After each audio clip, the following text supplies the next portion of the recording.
Hey, good morning. You know, I didn't think I was going to be able to do this. I didn't think I would have the time, but I'm not working today. I've got a million things to do though, but man, he gave me this first thing this morning, and I knew immediately. I just knew. Okay, so this is just so much revelation in this verse. It's so beautiful. And we'll get right into it. It's Ephesians chapter 1. Ephesians chapter 1, verse 9. Okay, so first I'll read it the way it is in most of our Bibles and then take every word back to its origin. And man, this just reveals so much. So much. Is that it? Oh, that's it too. Wow.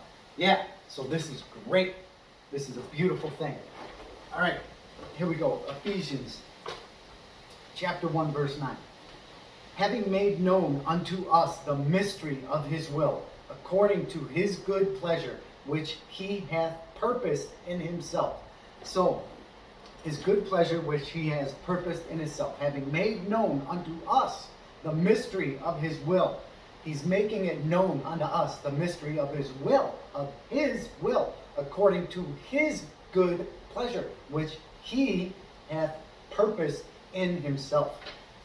Does it mean what it says? Yeah, but you're not going to understand the mystery there.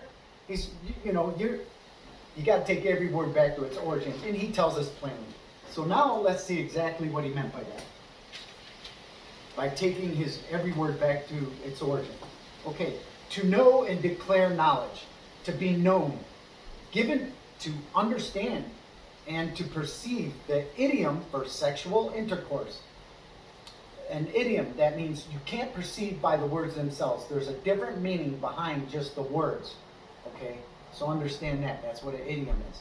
So knowing the idiom for sexual intercourse, to perceive and to be resolved. And he wanted me to define the word resolved. And you would think you would know what that means. You would think you would know. Oh boy.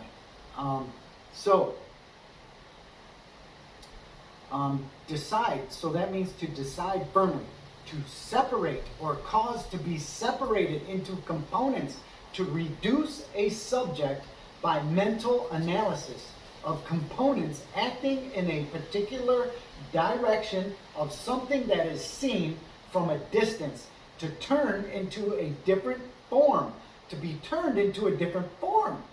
Okay, this is all in the definition of resolve. And I didn't think I needed to look that up, but he said, no, there's more to it. So, that's what I'm doing. Don't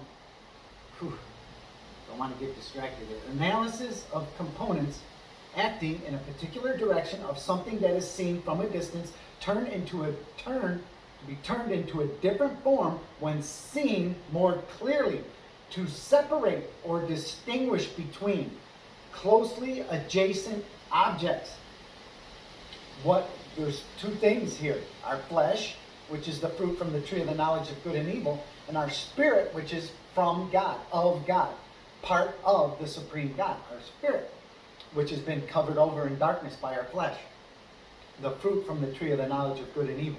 Okay, to separate and distinguish between closely adjacent objects, to solve a problem, or to dissolve and disintegrate by an intensive force, to loosen, to be separated. Look, we're in the world, but not of the world, and we have to separate ourselves to be separated from the rest of the world. From the world, we are his own. Okay, so all that I just read was in one word, one definition: to be made known. Having made known. Right there. And do it for yourself. You need to see these things for yourself. Just go through it, the origin, and when you get to resolve, to look that up and see what that word means. I never thought it meant so much. It's beautiful. And I would have never looked it up, but he told me to look it up. So anyways, there it is. To loosen. Okay, for us, a hidden thing, something that is hidden by our flesh, a hidden thing. The knowledge of this, a hidden thing that is confided only to his own. That's confided only to his own. When you're born again in the Spirit, you're marked and sealed by him and you become his own. So this is made known to us. It's the mystery, right? It's the mystery of a thing. Only to be made confided in, only to his own. Not to the ungodly and wicked men, but plain to the godly of an image, plain to the godly of an image. Like I said, go back to Genesis 1:26 and look up that word image and see what it means in Genesis 1:20. A vain show, shadowy figure, a phantom image, such is an idol. Okay, that's our flesh, our bodies. But plain to the godly of an image. So it becomes plain to us what this image is. He makes it plain to us when we're born again from above by the gift of his Holy Spirit. That is seen.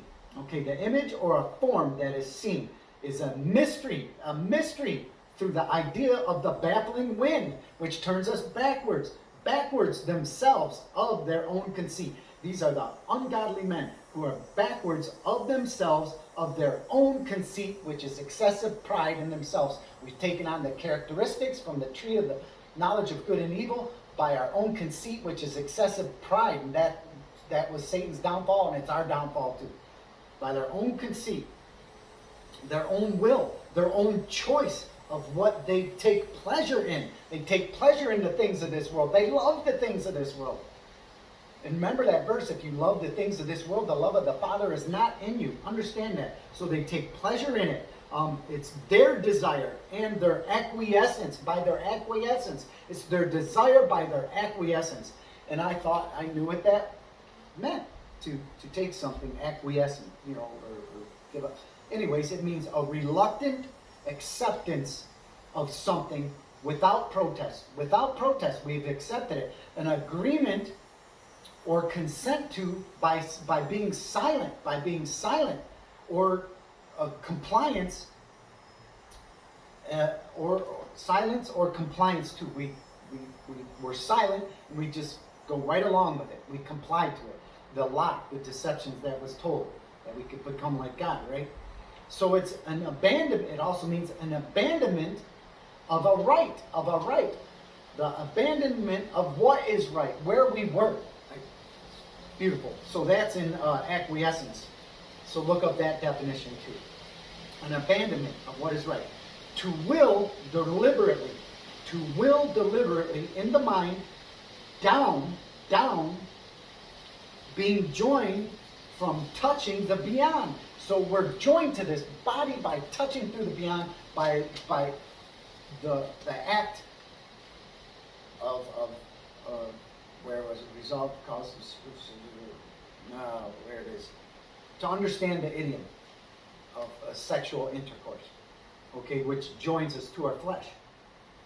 And we're covered against our own, from where we were, against our own, together, marking our opposition to the godly, the heavenly, to our own kind, which we are from. It's our place of origin. So it's an opposition against our place of origin through the idea of the baffling wind.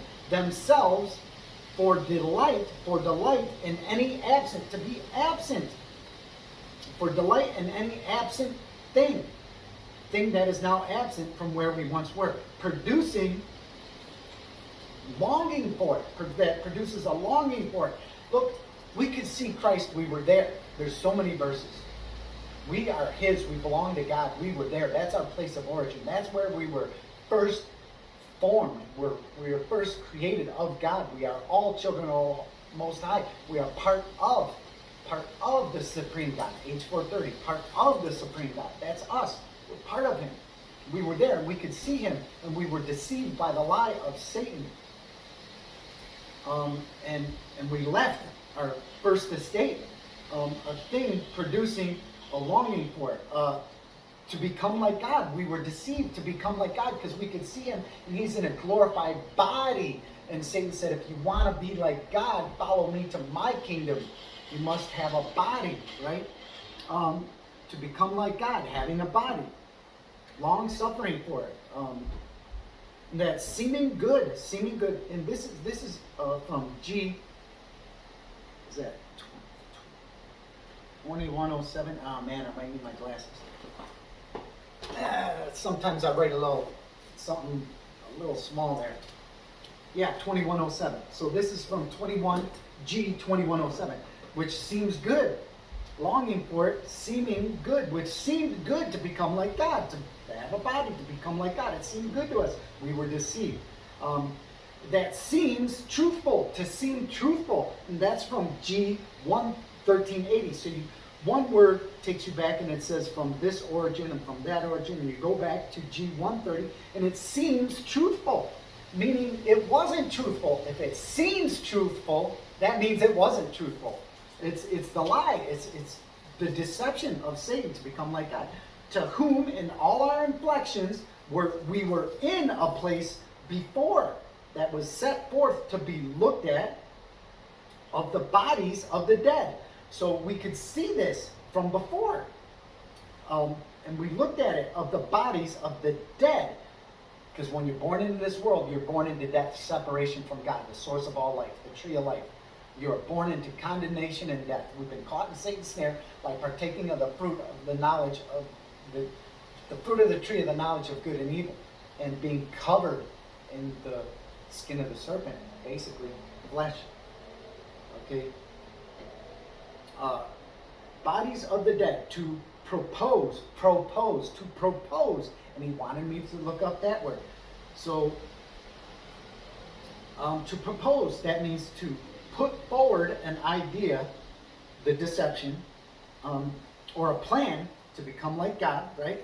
Satan put it forth for consideration to make an offer of marriage. To make an offer of marriage to us, that means to be joined to someone, joined to him, to be joined to him through partaking of the fruit of the tree of the knowledge of good and evil, to be born into the flesh, to become like God, to have a body, to be joined to a body.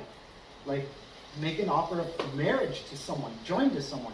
And in the Latin, it means to a place, to be joined to a place, to become joined to something in a place. That was the Latin, in a place. Okay, and this next. So before from a superior position. From before, this was thrown out to us when we were in a superior position, our place of origin. When we were with him, we're in our place of origin, the heavenly.